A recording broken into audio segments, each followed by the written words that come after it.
Hey guys, I hope you're all doing well. Welcome to my first ever episode of my podcast. Never in a million years would I have thought I would begin a podcast. But here I am. I was always that kid that absolutely hated speaking in front of the class. I would always go blood red in the face and I would break out in the sweat and I would just cringe. Oh, I hated it. But I guess if God puts something on your heart, you absolutely cannot deny it. And hopefully, I get a bit more comfortable with public speaking.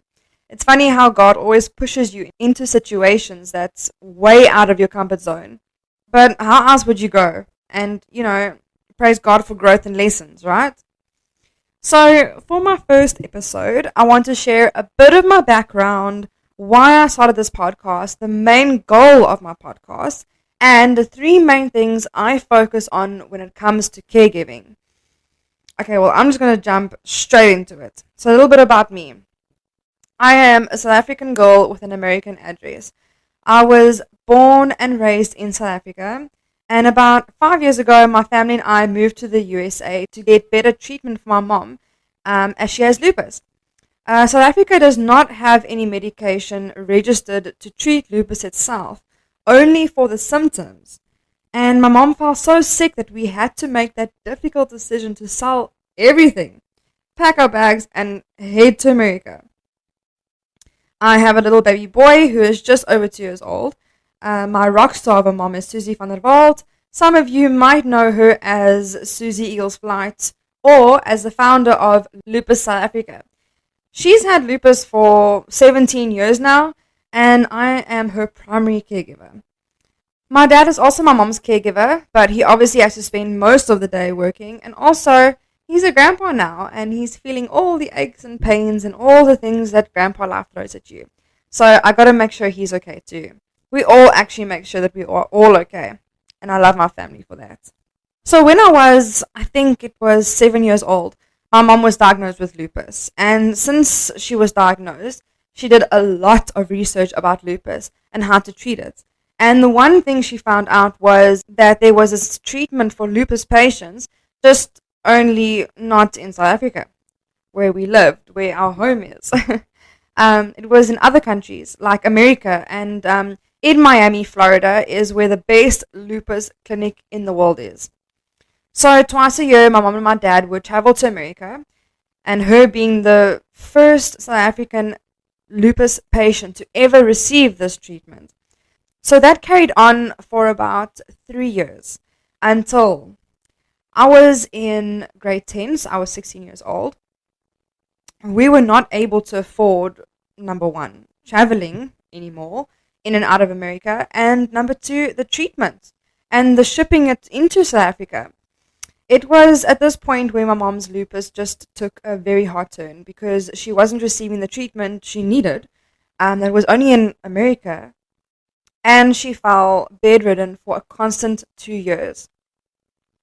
She has severe lupus, and let me just explain what lupus is. Lupus is an autoimmune disease that uses the immune system to attack your own body. Lupus takes the very thing that's meant to keep you healthy, turns it around, and fights you. It fights the good guys in your body. Because of lupus, the immune system does exactly the opposite of what it's meant to be doing. Your immune system is meant to fight off the bad guys, fight off the colds and the flus and the infections, keep your organs running healthy, keep you from feeling pain and fixing up whatever is seen as a threat to the body. Now imagine having a body that attacks itself and everything you're made up of, the blood, the organs, muscles, joints, eyes, hair, skin, like everything. So when my mom wasn't receiving the meds she was meant to, everything just went wrong. She couldn't walk, she couldn't even go to the bathroom by herself or take a bath. She needed 24/7 care.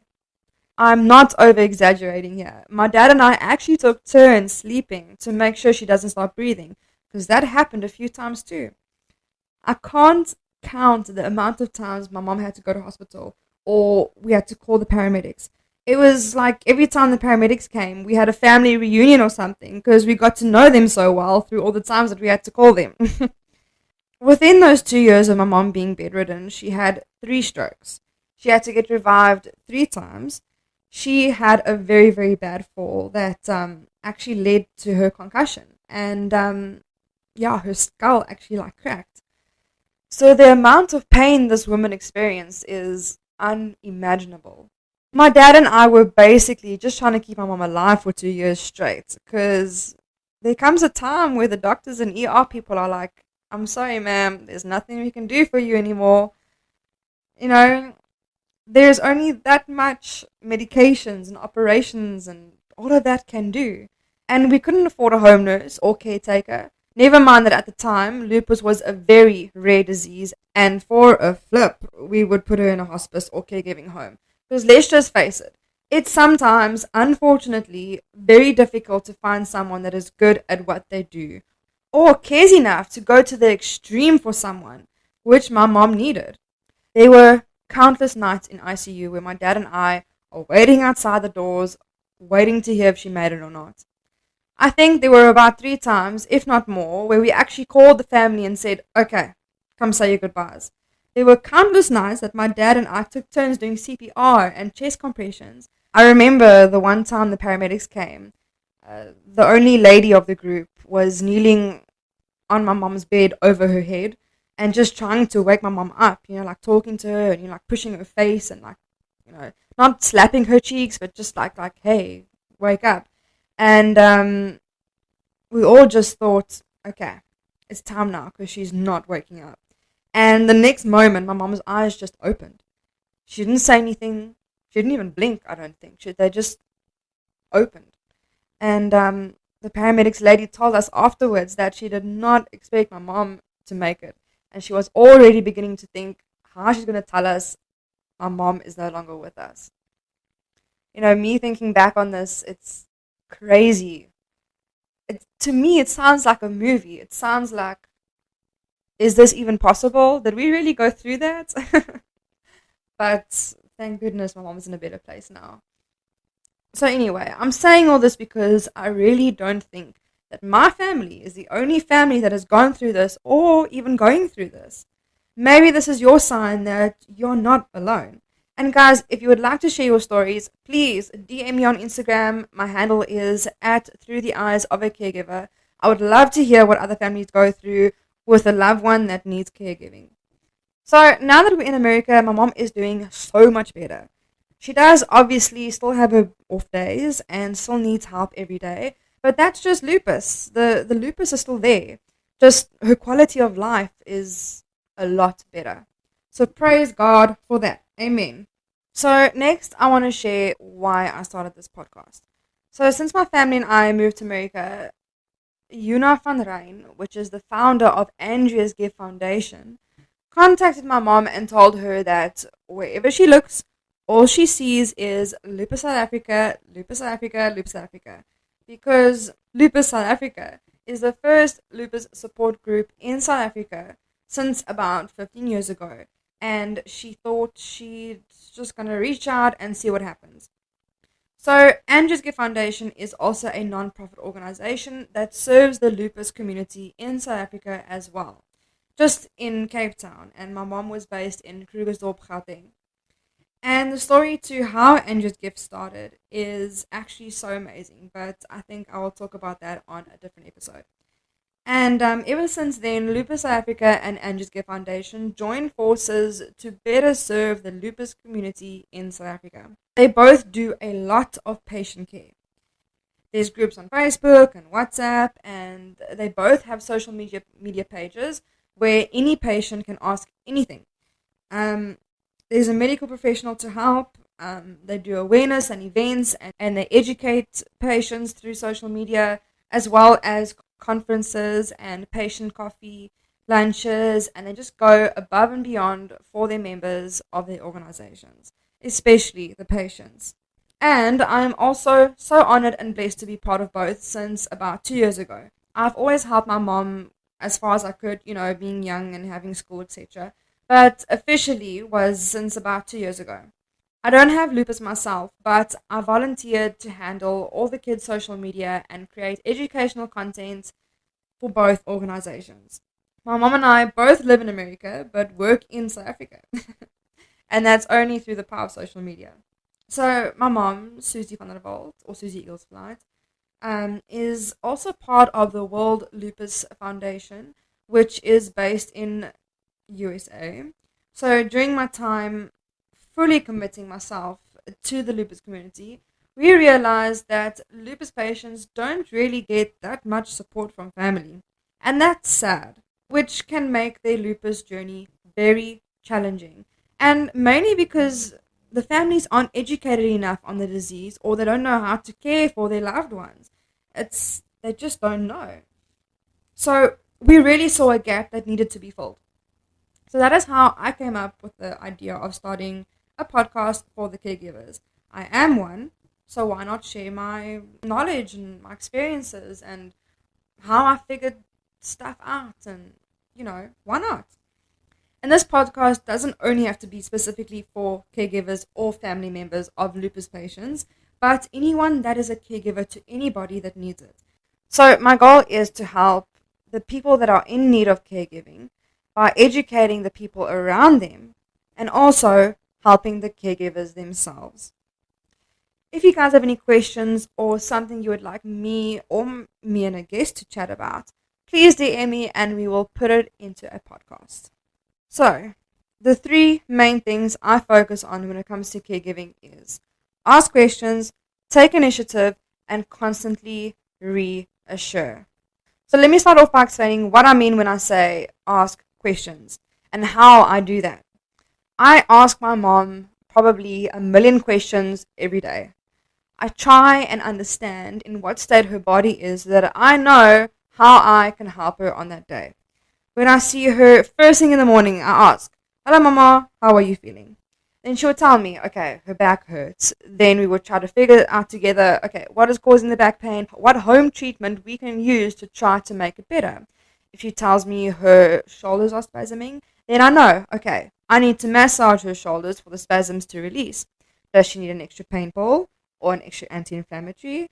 If she tells me she has a bladder infection, then I know, okay, I need to prepare a bath with some Epsom salt in it to soothe the pain and infection. If my mom is doing her daily tasks, I would go to her and ask her, can your body handle this task right now? Can I help?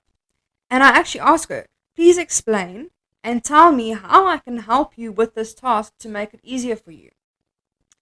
If she told me this morning her hands are sore from the arthritis, then I know I can help with even just opening a bottle of water.